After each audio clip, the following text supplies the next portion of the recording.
Graça e a paz do nosso Senhor Jesus Cristo, amados. Hoje a gente está indo pro quinto dia de oração, amém? Ou melhor, sexto dia, né? Hoje é dia 10 de fevereiro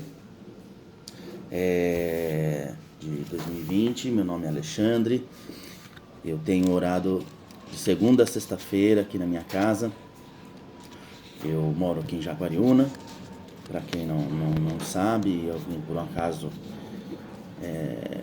ter acesso a esse vídeo, eu não faço divulgação desse vídeo, apenas para os mais próximos, para o pessoal que frequenta aqui a minha célula, e fica em cargo de cada um de querer divulgar esse vídeo. O propósito aqui dessas orações é justamente trazerem aqueles que moram aqui na cidade um pouco de Deus, né, da palavra de Deus.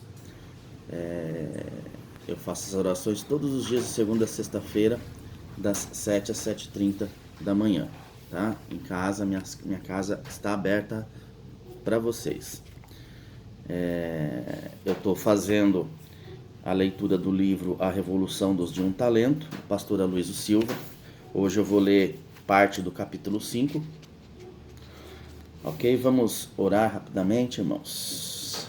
Ô Senhor Jesus, obrigado, Pai, por permitir, Senhor, eu estar aqui esta manhã, Senhor, podendo dar um pouco de ensinamento, Pai, da Tua palavra, Pai, e da conduta que o Senhor deseja de nós, Pai, pois é o Senhor quem nos transforma, Pai, é o Senhor quem nos guia, Pai, pois tudo é feito pelo Senhor, através do Senhor. E eu te agradeço, Pai, por o Senhor me usar, Senhor, como seu instrumento, Deus, para levar a Tua palavra, Pai, e os Teus ensinamentos para todos aqueles que sejam de Tua vontade, Senhor. Este propósito, Senhor, é para que as pessoas venham, Pai, ouvir através de mim a Tua palavra, Pai, que venham aqui buscar entendimento, tirarem as suas dúvidas, ó Senhor. Eu estou aqui, Pai, servindo a Ti, Senhor, em Teu nome, em nome de Jesus, amém. Graças a Deus. Aleluia, irmãos. Vamos lá, capítulo 5 do livro, né, A Revolução dos de um Talento. Ministros do Novo ou do Velho Testamento? É uma pergunta, né? Faz parte da nossa visão a afirmação neotestamentária de que cada crente é um ministro. Cada membro precisa ser canal para a ministração na vida dos outros. O grande problema acontece quando tentamos agir como ministros, mas o fazemos segundo os conceitos do Velho Testamento. Você é um ministro do Novo ou do Velho Testamento? Esta parece ser uma pergunta meramente retórica, mas não é. Infelizmente, muitos irmãos estão no Novo Testamento em termos de doutrina, mas tentam viver a vida cristã nos padrões do Velho Testamento. Como podemos perceber esta contradição? Gostaria de dar-lhe pelo menos 7 exemplos práticos. Então vamos ao primeiro exemplo. No Velho Testamento havia visitação, mas no Novo Testamento temos habitação de Deus. Precisamos buscar avivamento? Uma pergunta, né? O que você prefere, uma visita de Deus ou tê-lo habitando em você eternamente? Não há dúvida de que a habitação é muito melhor, mas mesmo assim ainda temos irmãos buscando a visitação divina. O chamado de reavivamento ou avivamento, o Novo Testamento chama de cristianismo. Viver à espera de avivamento pode ser causa porque muitos vivem passivamente e conformados com uma vida cristã vazia e sem poder. Quando questionados sobre isso, sempre respondem que estão esperando por um avivamento. Eu sei que a maioria dos crentes falam de uma experiência de enchimento do Espírito quando usam a expressão avivamento. Não acreditam, mesmo que estão mortos e precisam receber vida. Se acreditassem, então precisariam nascer de novo. Falando em termos literais, somente pode ser avivado aquele que está morto. Em Efésios 2, versículo 1, a palavra de Deus diz que Ele nos deu vida, estando nós mortos nos nossos delitos e pecados. Veja, nós estávamos mortos, mas quando nascemos de novo, recebemos vida. Já estamos vivos, já temos a vida do próprio Deus, como agora podemos buscar ser avivados. Talvez a melhor palavra para traduzir o anseio dos irmãos seja despertamento. A igreja pode estar dormindo, mas não pode estar morta, pois se está morta, não é igreja. Sei que pode ser apenas uma questão de terminologia, mas usar as palavras corretas para descrever as experiências espirituais é muito importante. A verdade é que a palavra avivamento não ocorre no Novo Testamento. Tampouco existe qualquer ordem para que esperemos pelo Espírito. A única vez que esperaram foi antes de o Espírito vir, no livro de Atos, mas hoje ele já foi enviado. Talvez alguém acredite que o Espírito veio, mas depois voltou, então veio novamente e agora voltou, mas este é um conceito estranho ao Novo Testamento. No dia de Pentecostes, Pedro disse que aquele era o cumprimento da profecia de Joel. Olha o que a palavra de Deus diz em Atos 2, versículos 15 ao 18. Estes homens são embriagados, como vindes, pensando sendo esta a terceira hora do dia. Mas o que ocorre é que foi dito por intermédio do profeta Joel. E acontecerá nos últimos dias, diz o Senhor, que derramei do meu espírito sobre toda a carne. Vossos filhos, vossas filhas profetizarão, vossos jovens terão visões, e sonharão vossos velhos, até sobre os meus servos e sobre minhas servas derramarei do meu espírito aqueles dias e profetizarão. O Espírito Santo já foi derramado. Hoje já vivemos nos últimos dias e o Espírito Santo já foi derramado sobre toda a carne. Não precisamos ficar mais esperando pelo Espírito, mas podemos nos encher dele agora mesmo. Não há justificativa para um crente viver uma vida vazia no Espírito. A razão pela qual buscamos avivamento é porque, honestamente, não vemos hoje o mesmo fruto que a igreja do Novo Testamento tinha. Certamente não vemos hoje o poder que havia nos dias dos apóstolos, mas este não é o problema que diz respeito a Deus, é um problema nosso. O fato de a igreja não estar andando na caminhada cristã normal não significa que o Espírito precisa ser derramado novamente. O Espírito já foi derramado. A igreja é que precisa se encher dele. Como já disse, o que precisamos é de despertamento. Precisamos de revelação do que já possuímos e do que já nos foi enviado pelo Pai. O que muitos de nós chamamos de avivamento é simplesmente o dia a dia normal da experiência do crente descrita nos evangelhos, no livro de Atos e nas epístolas. Nós estamos esperando que um dia Deus se mova e as pessoas sejam salvas, curadas, libertadas e nossas cidades sejam transformadas. O problema é que essas coisas não acontecem sem a cooperação do homem. Elas sempre acontecem quando o homem, cheio do Espírito de Deus, decidiu mudar. No Velho Testamento, Deus habita primeiro o tabernáculo e depois o templo, mas hoje ele habita em cada crente. Esse é o segundo exemplo. No Velho Testamento, Deus habita primeiro no tabernáculo e depois no templo, mas hoje ele habita em cada crente.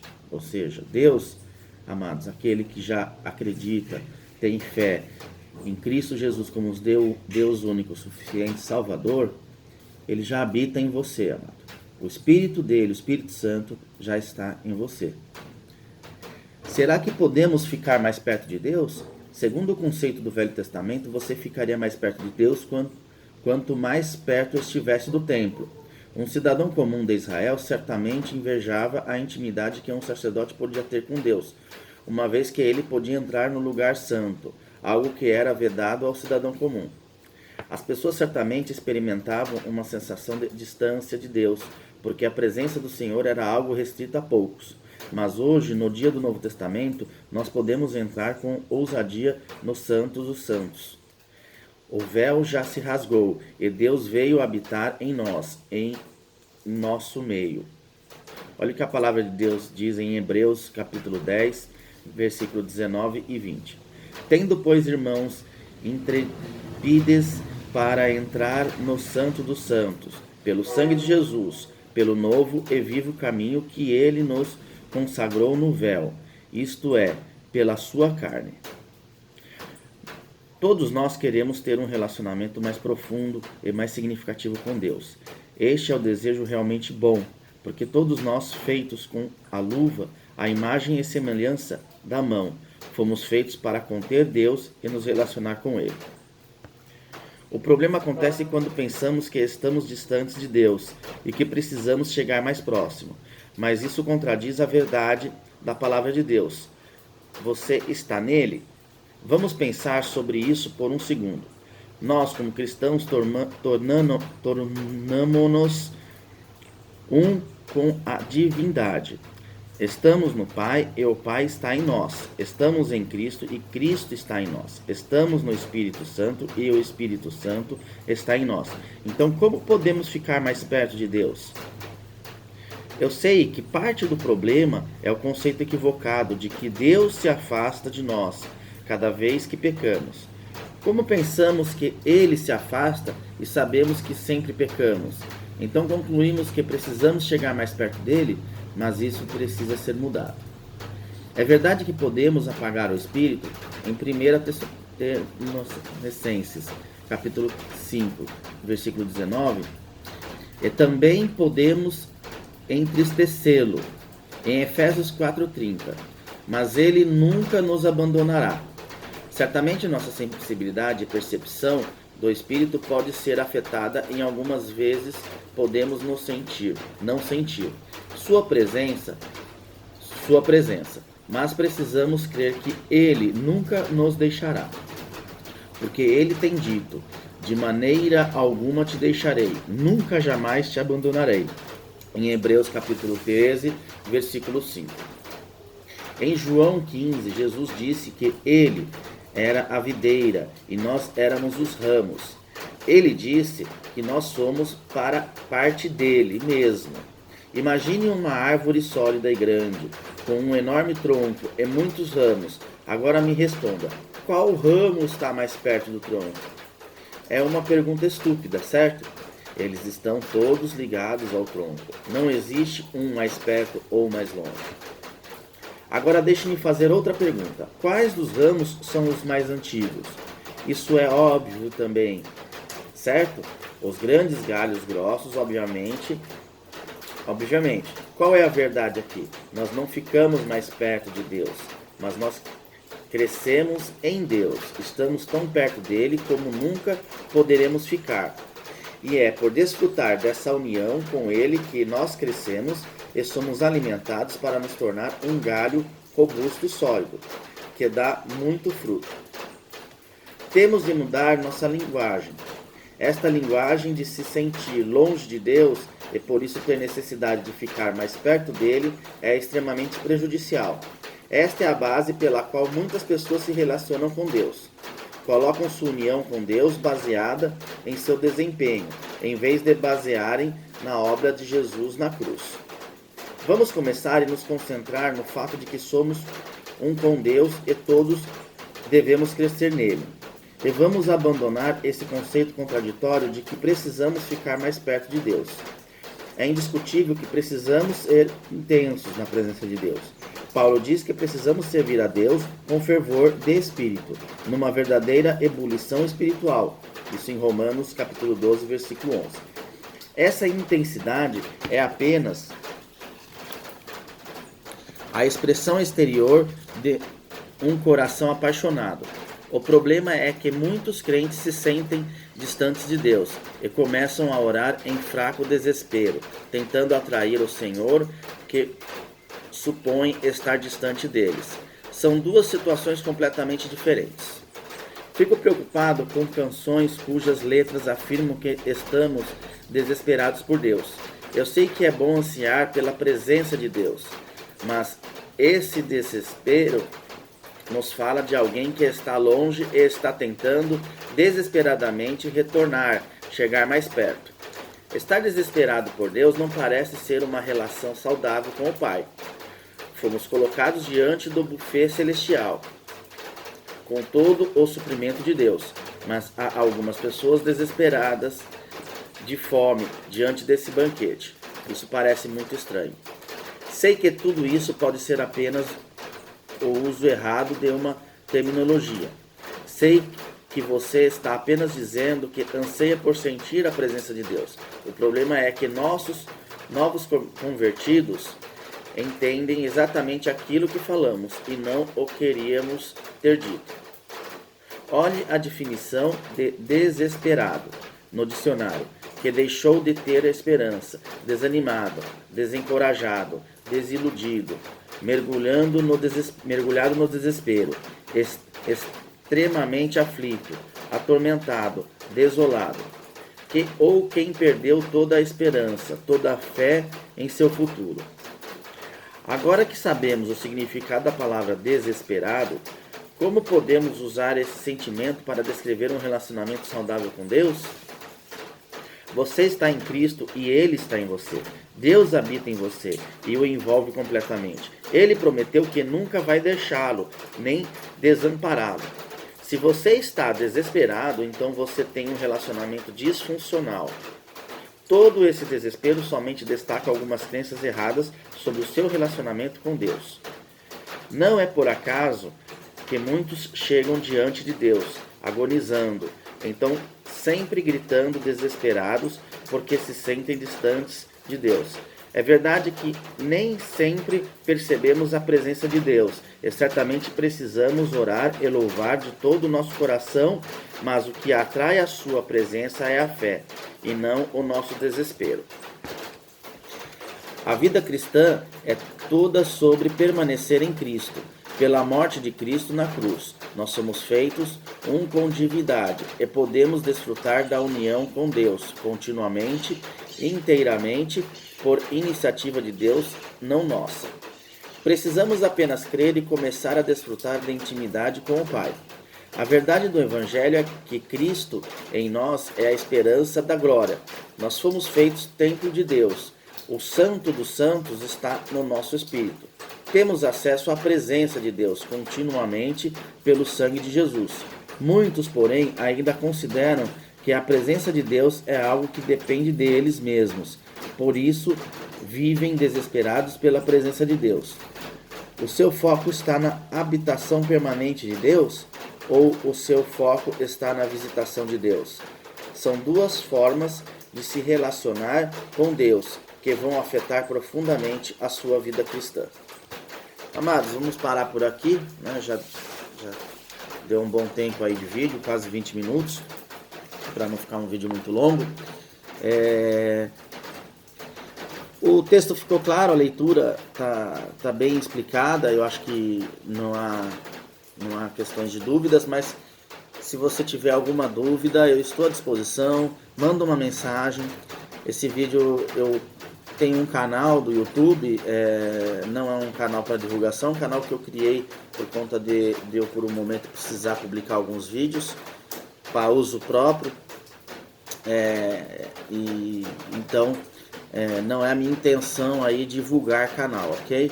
É apenas para facilitar a visualização do vídeo para quem tiver interesse, ok? Você está mais uma vez convidado a vir aqui fazer uma oração, né, de segunda a sexta-feira em casa, às 7 horas da manhã, ok? E também aproveitando, tem as células, tá? Todas as quintas-feiras às 20 horas, aqui em casa também. Tanto célula para adultos como para as crianças, células kids, ok, amado? E você que já faz parte do meu grupo, que está presente aqui nas nossas células, se quiser transmitir esses vídeos, tá? Lá tem todos os vídeos de todos os dias que eu fiz, as leituras dos capítulos anteriores, está lá no canal, e eu vou estar aí mandando o link aí para alguns amigos mais próximos. E se você quiser passar para frente e divulgar, vai estar lá à disposição de todos que queiram divulgar, ok? Fiquem todos com Deus, uma ótima segunda-feira e, se Deus quiser, até amanhã.